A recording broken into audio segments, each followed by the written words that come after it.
Alright, welcome. If you're new to the channel, my name's Elliott and you're watching Rickety Ski Reviews. Today we're going to be talking again about questions and answers. It's summertime, we have less things to review, so more time to answer your burning questions, get kind of in the nitty gritty and answer everything you've been wanting to know. So without further ado, let's just jump right into it. I always feel like too, this is a good way to help people who are looking to buy things where they're like really not sure or they want to know the difference. And it's hard because every review can't compare one ski to every ski, so this allows me to kind of know what you guys want to know. So if you'd like to see your question answered, leave a comment down below in this video. I think that's the easiest way to find these, or feel free to send me an email. ricketyskireviews@gmail.com. Without further ado, let's just jump into some of these questions as quick as we can. So the first question comes from Atone Jr. from the last ski boot you'll ever need, Atomic Hawks. How do you know when it's time to replace boots? That is a great question. That's probably a video in and of itself. It's really hard actually to tell when it's time to replace your ski boots, and that's because as you use them more and more, they get more broken in and they get kind of adjusted to your foot, so you're kind of packing out that foam, flexing out the plastic. Your foot is basically kind of making room inside of it. So the longer you own them, the more comfortable they get. The problem is when the plastic gets worn out, there's less resistance and you're just not getting that kind of quick feedback when you're carving. So some of it is your discretion on when you think the ski boot is no longer performing. I think the real extremes is if you start to see cracking on the plastic, especially where the kind of horizontal and vertical parts of the ski boot meet. That's typically where you'll see cracking on those little flaps kind of near the tongue. If you see any cracking there or any other parts of the plastic, if you see the buckles breaking, that's actually not an indicator. You can replace those pretty easily. Although, you know, if it's that old, maybe that is an indicator, but usually the buckles is a pretty bad indicator of it. A lot of it is just going off the feel. It would be similar to if you ever had running shoes. How do you know when your running shoes aren't good anymore? Well, you kind of know when they don't feel right. They're not being as cushioned. They're, you know, that's how you feel on running shoes. Ski boots is responsiveness. When you flex, they don't reform properly. When you flex, they kind of are softer than normal. A big thing you can do, which is another way how you check flex, but if your ski boots fit properly before for flex, if you flex them now, and it's not like summer out or whatever, in like an air-conditioned house, if you flex your boots and your knees just easily go over the toes, that means the plastic's probably worn out and they're too soft. So that's one way you can check, but generally the rule of thumb I do is 100 days of skiing and you should at least be checking them by then.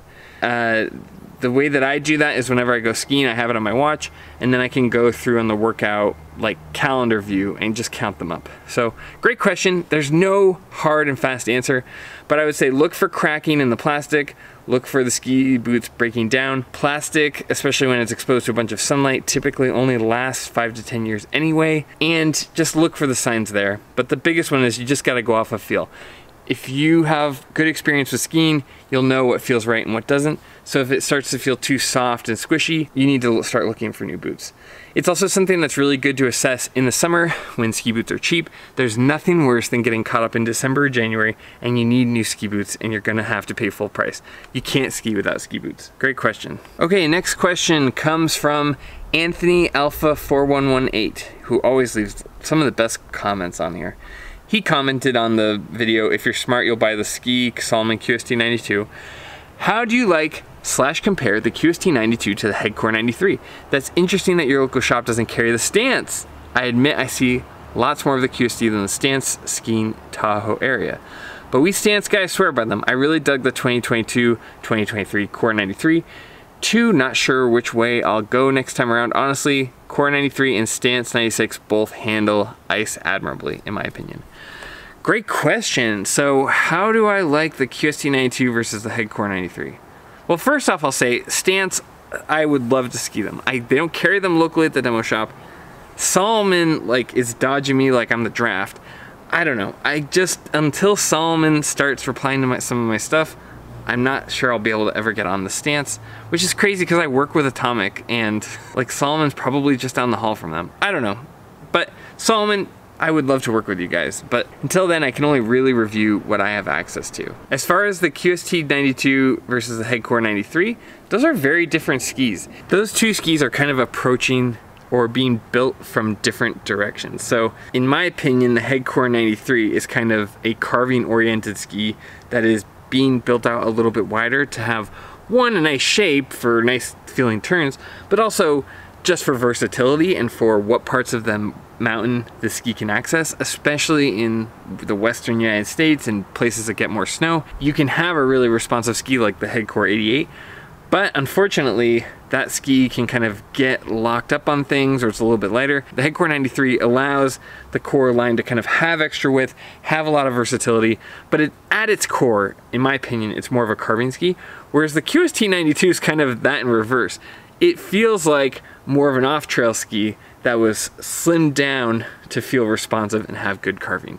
I don't think like it was designed without carving in mind, but I think that its priority was off-trail performance, and then they kind of whittled it down to a place where it could be responsive and feel good.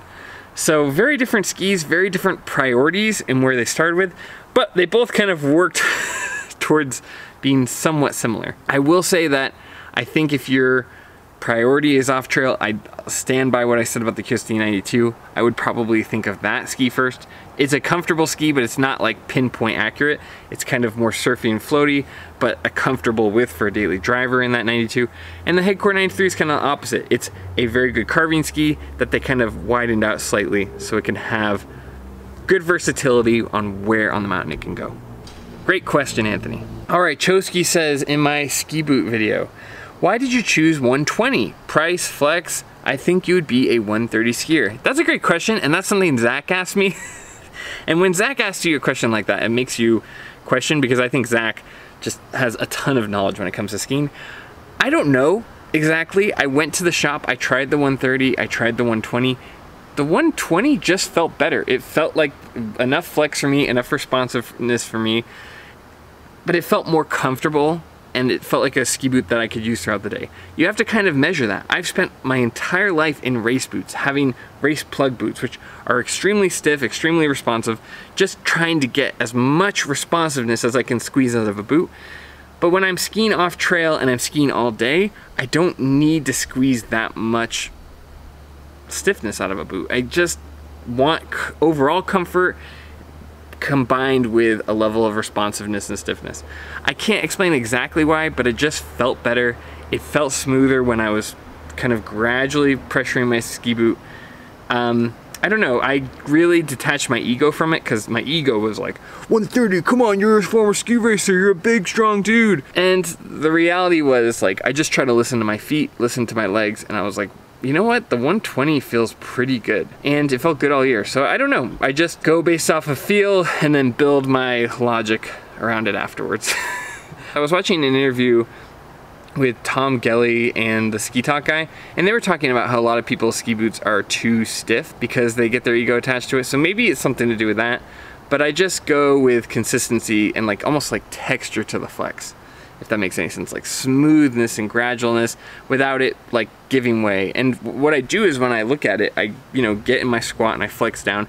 I make sure that my knees don't go too far past my toes when I kind of hit that flex point. So I don't know, just I use my vest logic, and it's not an exact science, but it seemed to serve me well so far.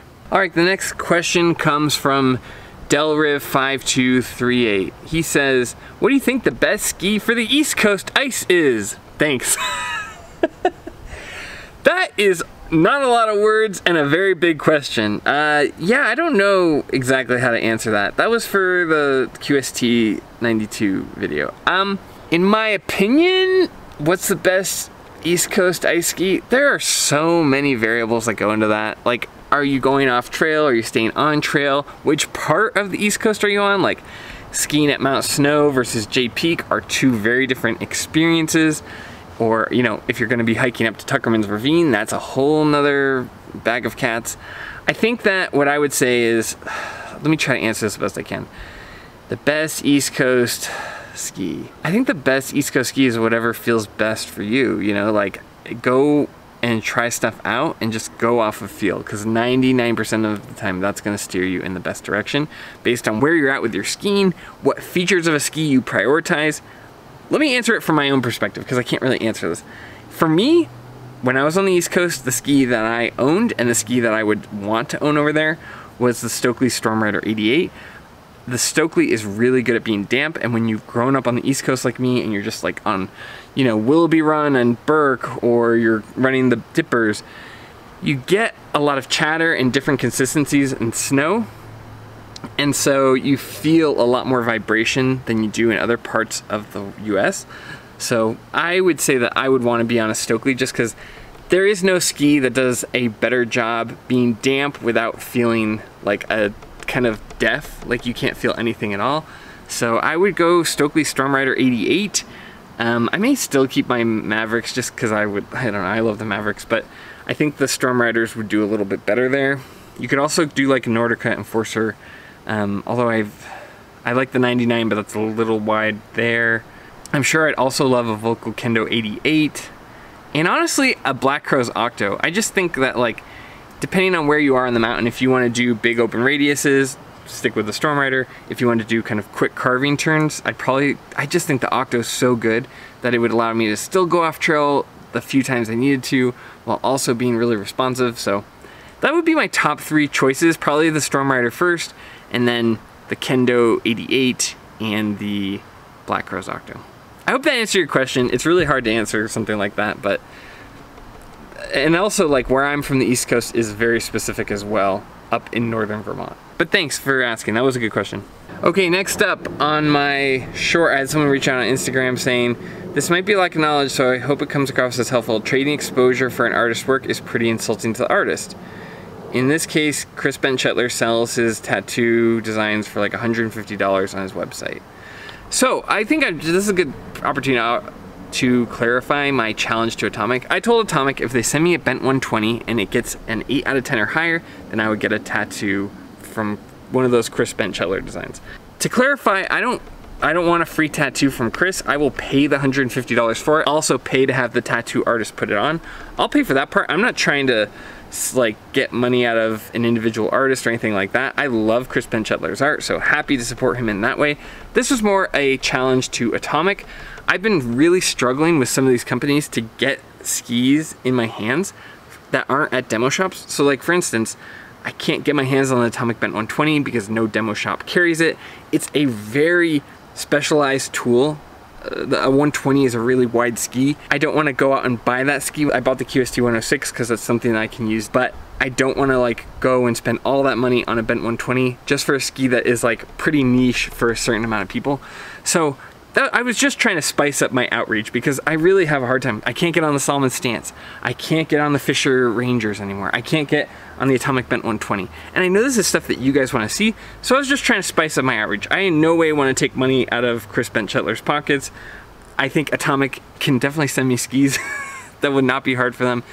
And, you know, the cost of the skis basically covers the cost of production. But no, I appreciate this comment from Ashton Outside, who is also on Instagram, and happy to clarify that. I do not need free stuff from Chris. I just want the skis that I can review from Atomic. It's kind of crazy. When I first started this channel, I thought, oh, well, once I hit a certain size, you know, especially for like a lot of these videos, I'll be the top ski content for like ski reviews. And I thought once I hit that point that I wouldn't have to really outreach to these companies anymore. Turns out no. They still are dodging me just as much as they were 6 months ago. So I was just trying to spice up my outreach, but I hope I didn't come across as wanting something free from Chris or any other artist. You know, when I went and got my tattoo out in Sweden, I paid for that. I know that those guys work hard. I have a deep, deep respect for artists like that and want to support them any way I can. All right, the last question comes from Brian Lowe. He's one of our channel members, which we really appreciate. And he says, hi Elliott, I ordered the Fischer Ranger 90s, which just arrived today for $408, great deal. But after watching your latest QST 92 video, I feel like I made a mistake in doing so. I can return them for like $9.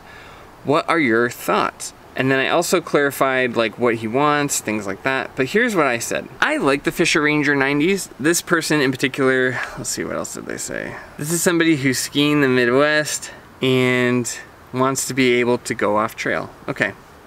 So here's what I said. I like the Fischer Ranger 90s. I think that if you're looking and you're kind of interested in the QST 92 or the Meier Wrangler, I would say that those two skis do have an advantage in off-trail skiing. Now the Fischer Ranger 90 is probably a more accurate carving ski than the QST 92, about the same for the Meier Wrangler.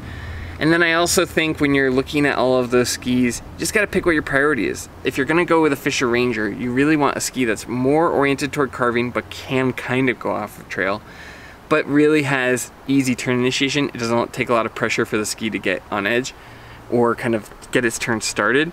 Whereas the QST 92 is a little bit more surfy, a little more easy and maneuverable off trail. So it's kind of surfy, you can kind of lean back. It's very comfortable in and out of the turns. So that's kind of its priority.